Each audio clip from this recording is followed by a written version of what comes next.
Thank you for being here. Appreciate you as always. It's going to be a great night. Of course, it's Wednesday, and there's lots of stuff happening before the holiday weekend. And of course, it wouldn't be a day on cruise control unless there was some breaking news.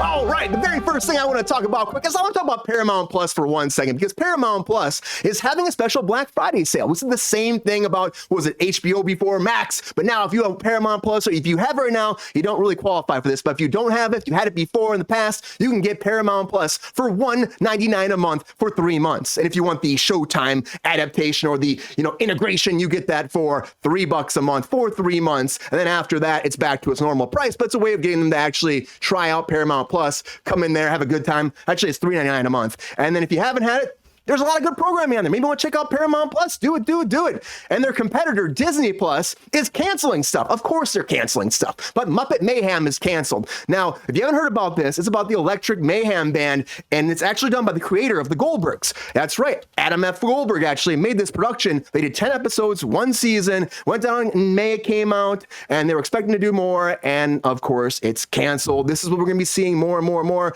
Again, the Muppets, I love the Muppets, but they never get an opportunity to go for that long. It seems like even that one that was an NBC where they're like on the 405 and Kermit's like, I hate the 405. Like that shit didn't last a long time, and this didn't either. Hopefully they find something to work, because the Muppets are fucking awesome. But something else that I loved so much was Miracle Workers, and that's going away too. That's being canceled. I mean, everything's being canceled. At TBS, it's like we've done 4 seasons and we're done. Of course, this had Steve Buscemi in it. It had Daniel Radcliffe in it, and the 4 seasons were all different. The first season wasn't God. Buscemi was God. Or I should say it was heaven. Buscemi was God. Daniel Radcliffe was an angel, and he was trying to save the world. Then you had the whole Dark Ages season, which was awesome too. And then a lot going on. I've never heard of this show. Dude, it's an awesome show. And Buscemi was like a shit shoveler in that season. And then the 3rd season was Oregon Trail, and they did that about going on the Oregon Trail. People are getting like, typhoid, whatever the hell they're getting, and their oxes are dying and shit like that, and they gotta continue forward. The last season, what's up, Lexi? Familiar. That sounds like eighth grade, like before they school, cross a fucking river, like that.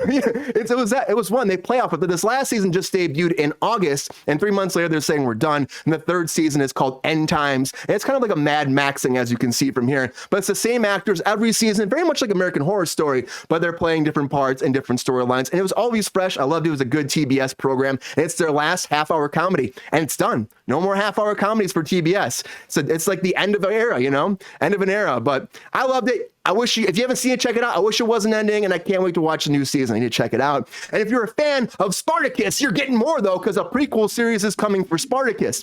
Now, this is Starz, and they're putting a production, and it's bringing back Nick Tempe, who was one of the leads from the past. He played Asher, and they're bringing him back. Now, if you're wondering, how the fuck are they bringing him back? Because didn't he die? Well, this picture a world where he didn't die, all right? He didn't die, everybody. He did not die in that mountain, and he comes back, and he's getting vengeance on It's all tied into Spartacus vengeance. He's getting vengeance. He's getting a gladiator school, and he's putting an end to the slave rebellion, and he's trying to kill Spartacus. Now, they've had so many Spartacuses. They've had Spartacus Blood and Sand in 2010, Spartacus Gods of the Arena in 2011, they had Spartacus Vengeance in 2012, and Spartacus War of the Damned, which took place in 2013. So if you're a fan of Spartacus, you're getting one more prequel series. Shut up, Siri.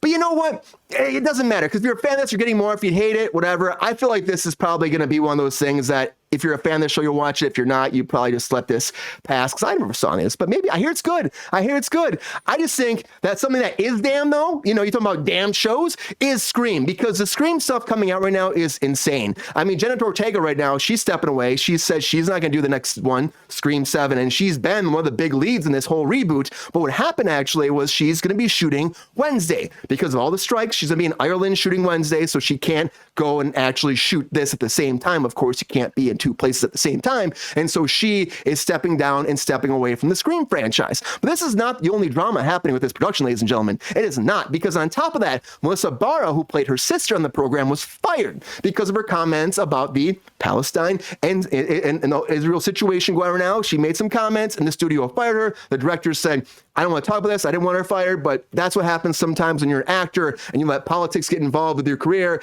People don't want to hear it sometimes, and you get fired. It's part of the job, unfortunately. and she's gone. And there were sisters, both sisters are being gone. So I feel like this project is probably damned as much as Hall & Oates is damned. And you know, that's one of those things that I'm shocked about too. But apparently Hall & Oates are filing a legal battle against each other, and the whole thing's going down there. They don't want to tell you what's happening. They don't want to tell you, Warren. They don't want to tell you. But apparently Daryl Hall came forward and he has a restraining order against his music partner, John Oates. And he's like not telling why. They're closing all the cases in the court, but he filed a restraining order, and he's like, yeah, he's like my brother, but I don't get along with him when it comes down to actual business. And they've worked for a long time. I mean, Hall & Oates came together in 1967. They formed as a band. They did 18 studio albums, which is insane. And there's even a phone number you can call if you want random Hall & Oates songs, you're feeling upset. Sabrina has the number. I'll have to get that and put in the chat later. I need that phone number, Brian. You call the number and it has put that, please put that in the comments underneath the video when you publish this.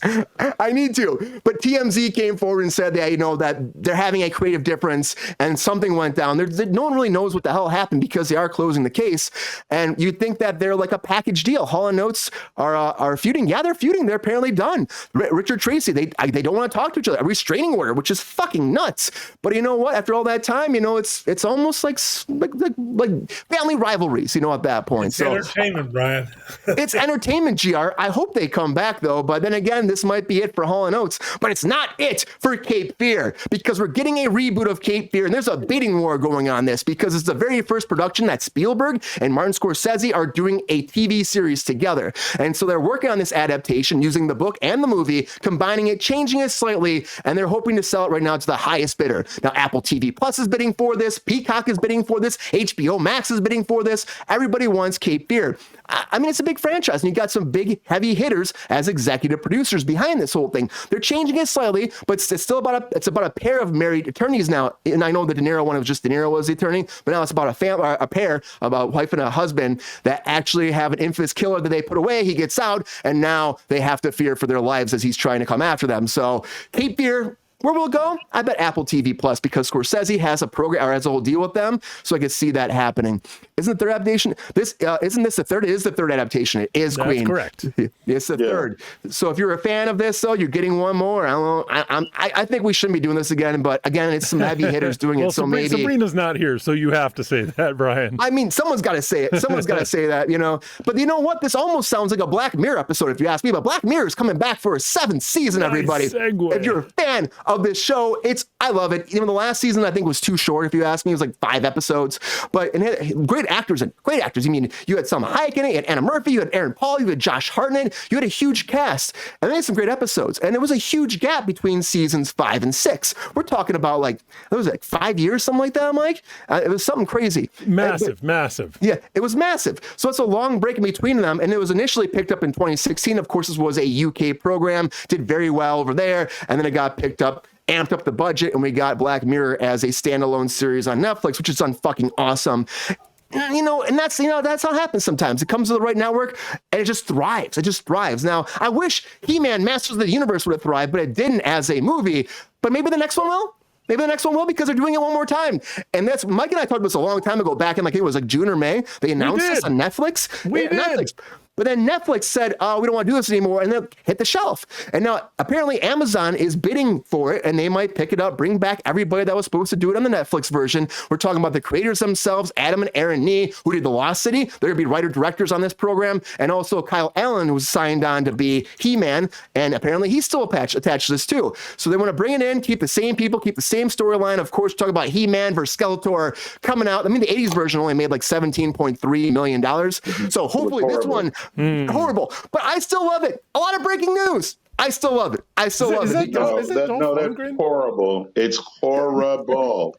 Come on, Warren. Oh my God! You know what? Let me tell you something. When He-Man raised that little switchblade that he had, and he put it up his butter knife up into the thunder and turned from a blonde-haired blonde to the mighty Thor. Nah, you couldn't. That movie was horrible. And then you should have saw with Skeletor. Skeletor looked like somebody poured glue in his face and then filled it in. It was horrible.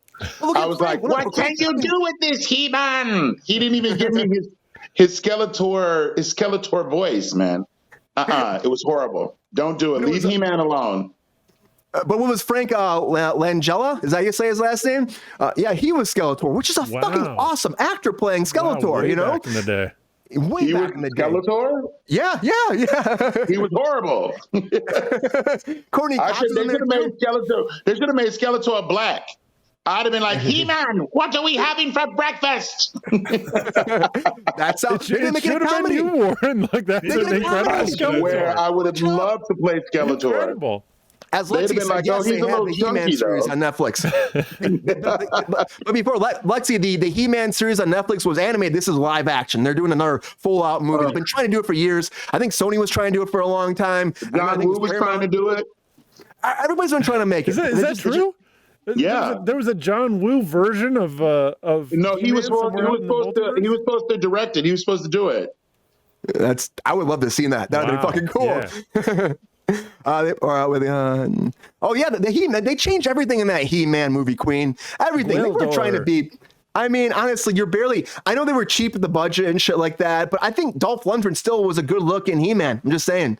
God, you guys have way more space in your memory for He-Man adaptations that I can manage to. Dude, that was the worst He-Man I ever seen in my life. That He-Man looked like he was a drag queen. No offense. He was. I'm just saying. I thought he was great, and Courtney Cox killing it.